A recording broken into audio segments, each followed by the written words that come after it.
Hi, I'm Cheryl Kumlin, Managing Director of the Wharton Social Impact Initiative, and I'm here today with Julia Ballandina-Jacquier, who's here to talk about her new book, Catalyzing Wealth for Change, a Guide for Impact Investing. Welcome, Julia. Thank you, Cheryl. It's good to have you here. So before we talk a little bit about the book and its contents, tell me about your background. What catalyzed your interest in this kind of work? Right. I started in traditional companies and traditional investing. About 23 years ago, I started with McKinsey, but shifted to financial services pretty soon, Right. working with ABB Financial Services and then AIG. By 2001, I was managing the direct private equity business of AIG. And it was then in 2003 when I got to know the type of an investment approach that targeted a dual set of returns. Which is not what you'd seen in the earlier things. Exactly. Financial returns and social returns. Right. At that time, it wasn't called impact investing, Yes. but it really very fast attracting my attention because at that time I was searching for something which would be a purposeful career, not just a traditionally successful Right. career. And then I started an impact investment fund within AIG, managed it for 5 years, and then moved on to start an independent advisory and worked with a broad range of ultra-high net worth families around the world and advised financial institutions, international banks, Swiss and UK governments on setting and implementing impact investment strategies. So you have a great background in the finance area then. You've sort of been part of the development of this field, seen it as it's come along. How has that affected the content that you've done in your book? I think it has greatly impacted the content. What I have seen in the field is that the interest towards impact investing is very, very strong, and it continues to grow, particularly among the high net worth individuals, wealthy families, asset owners. And are you also seeing the same kind of interest we're seeing among millennials and the younger generations in that? For younger generations, for millennials, it's kind of absolutely normal. It's a new normal for them. They talk about impact as something which is firmly part of their lives. But the interest to impact investing is not only limited to millennials. We see a lot of wealth holders, both from entrepreneurial backgrounds and inheritors, who are drawn more and more towards this innovative approach, which uses the market forces, the innovative entrepreneurial solutions to tackle very, very serious social environmental challenges. And the interest is there because people understand that we need private capital, government capital, and philanthropy is no longer enough. Yeah. And there is an excitement to go beyond grant-based philanthropy where it can complement the grants by working with new actors of social change, which are the businesses and enterprises that pursue societal objectives and financial objectives. Well, and that sounds just as inspiring as we've seen from the students, et cetera. But how do you move from that inspiration to action, right? Because that's the hard part. It's absolutely the hard part, and this is the reason for the book. A lot of research has been done which shows that wealth holders absolutely adore this theme and wholeheartedly want to invest their capital with values, with impact. The problem is that acting on this intention to generate impact with their investments has been very difficult. It is much more complex area. Families need to really find out what is the kind of impact they want to have, what kind of themes they want to tackle, what is the rate of return that is appropriate, is it too high, too low? They didn't get a lot of help with the advisors. And as a result, there is a huge gap between intention to do impact investing and the actual action and successful involvement in the field. So that's the reason for the guide. So how does your book, your guide, your toolkit, differentiate itself from some other research and books that are out there? There's a lot of great pieces of work out, and they're very inspirational. The things which differentiate this guide is that It is really focused on triggering action and not just providing inspiration. When I read the research and I get inspired, I say, I want to know how. Yes, I want to do it, but how do I do it? A lot of investors are at the stage where they're convinced intellectually, but they don't know how to start and whom to trust. So this guide is set in a way that will help those who are already convinced that they want to try to be meaningfully involved. It provides a lot of peer examples and case studies, 45 of them, which were selected from 167 in-depth face-to-face interviews with families around the world. It has practice, step-by-step guidance in all the stages of involvement in impact investing, from understanding what it is, understanding how peers have used this approach, be it a foundation, a family business, a next-gener, and then developing a strategy, getting your family on board with it, and then actually started doing investing. So it's really hands-on approach, peer learning, and adapted style. No jargon, no financial language, so which will help people with different levels of financial sophistication and experience in investing to get the benefit of it and start doing it. So one of the things you're talking about the people using this right now being the wealth holders themselves, trying to understand how they might approach this. What role do advisors play in this kind of decisions? One of the learnings, actually, from all those interviews is that advisors play an absolutely critical role in this area. Unlike philanthropy, which a lot of families like to do by themselves, many families want to work with their traditional financial advisors in helping them align their wealth with their values. Because it is a complex field, it requires a financial experience. Some wealth holders don't have this experience. The others just don't have time because they're involved in their family businesses. They don't have time to really get entangled into the nitty-gritty of the actual investment.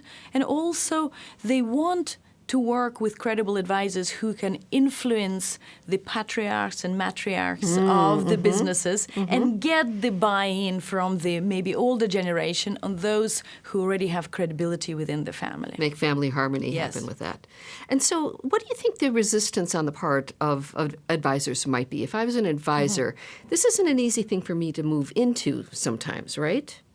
So what kind of advice do you give to the advisors? To advisors, I would say that it is a tremendous opportunity for advisors to step up and help their clients holistically integrate this into their portfolios in different approaches in different ways. There are a lot of things which makes it naturally a bit difficult for advisors.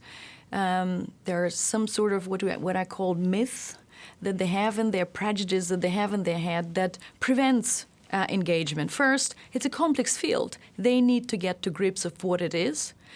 Very often advisors think that impact investing is equivalent to another type of philanthropy where you would need to sacrifice returns or actually even lose the capital.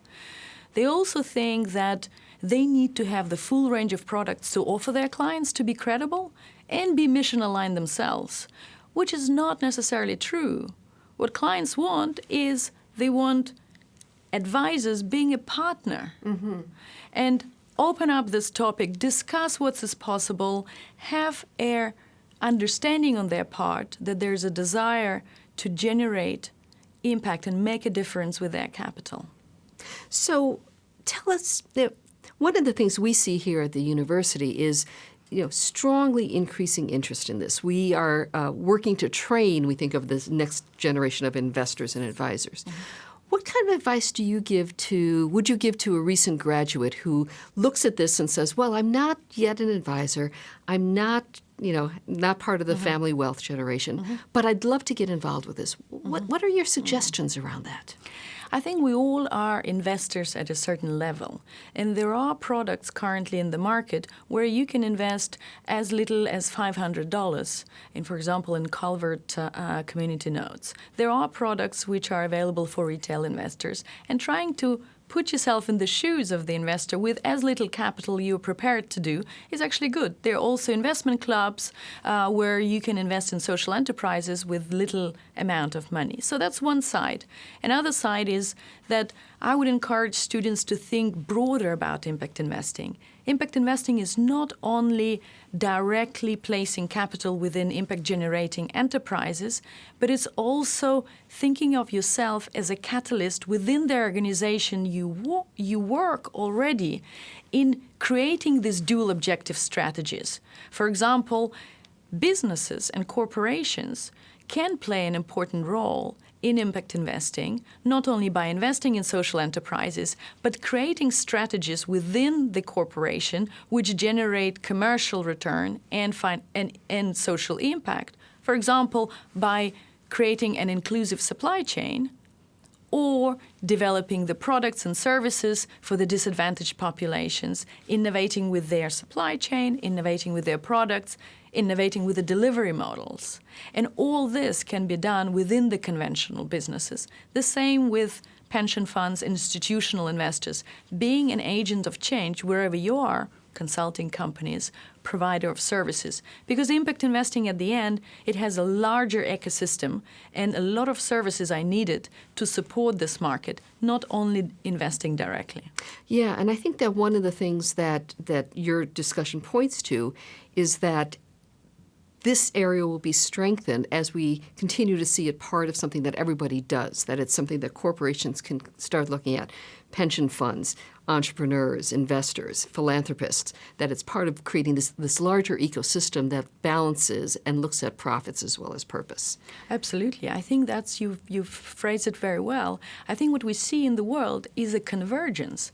Businesses become closer to charities. They incorporate impact dimension in their operations. Charities become closer to businesses. They start for-profit social enterprise arms. They need to generate revenues. They want to embrace market-based solutions. So in this converging world, you can find your place in a large number of institutions. Well, and a question then about accountability and transparency. You know, when you're talking about businesses integrating a social impact aspect, we think it's now very different than the traditional corporate social responsibility or the kind of marketing and philanthropy that corporations do. It's more successful when it's integrated into the business itself and not seen as an add-on. Are you seeing trends in this as well as the impact investing? Do you think more corporations are learning how to be authentically and transparently involved in social impact?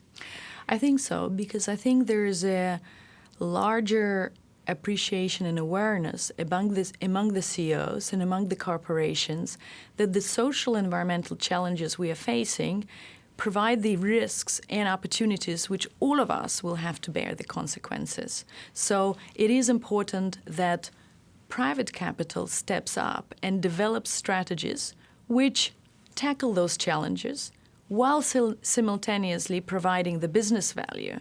This is the shared value approach of Michael Porter. I really love this because it's embracive and it's really inclusive, where you would say, this is the way to go, because corporate social responsibility, it's always going to be a little pocket which will not be maybe taken seriously, yes, but will not be as impactful as a holistic strategy which generates profitability at the same time as tackling the social and environmental challenges. Yes, and one of the things that we see is that a lot of times when we're looking at a corporation, we see where the corporate social impact aspect lies. If it's just under the marketing department or if it's just under community affairs, it often has less influence in the business than if it's in one of the profit centers. Absolutely. And I think now corporations and particularly family-owned businesses see that the creation of those shared value businesses or shared value initiatives, it becomes an imperative to attracting talent and assuring the succession from the family members, because the next geners, they want to see their family business engine of social change, of positive one.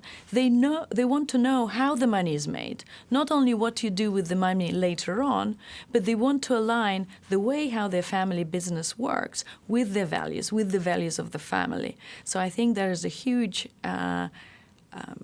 opportunity there. So, and Julia, what kind of trends do you see among the wealth holders as you're doing your research and thinking about these issues? Right. I think there's a couple that I can think of. First of all, that impact investing is really a tool which can be used to generate impact, to safeguard wealth and manage it well, but also to tackle a number of personal and strategic objectives that the family face. Many families get excited about impact investing because they see that it could be a glue that keeps the generations of family members together, particularly after the sale of the family business, for example. It could be a tool to educate next generation about responsible wealth management and assure that they can find a productive place in the society. It can also be a way of transferring wealth with values and preserving the culture of the family. And the longevity of the family business is also an important thing. But also, families more and more think that impact investing is, in many cases, a more effective way of giving back than traditional grants, which they sometimes get a bit worried that maybe the long-lasting, tangible, and scalable impact is not necessarily happening. And they're very much excited about market-based solutions and supporting those models which can provide not just alleviate suffering, but really have a systemic change. So I think this awareness and this focus on systemic change is really well seen. And then another trend that I see is trend towards integration, where you would see that impact investing in the earliest stages of involvement of families used to be more like a carve-out. We will do it with part of the assets. But nowadays, a lot of families are thinking that we want to have impact to be one dimension through which, or a prism through which you will look at all the financial decisions that they will make. And therefore, they will integrate different types of approaches, responsible investing, sustainable investing, and impact investing, in order to achieve a holistic, larger impact with their wealth. Thank you. We've been delighted to have Julia Balandina-Jacquier, author of Catalyzing Wealth for Change, in our studio with us today. Thank you.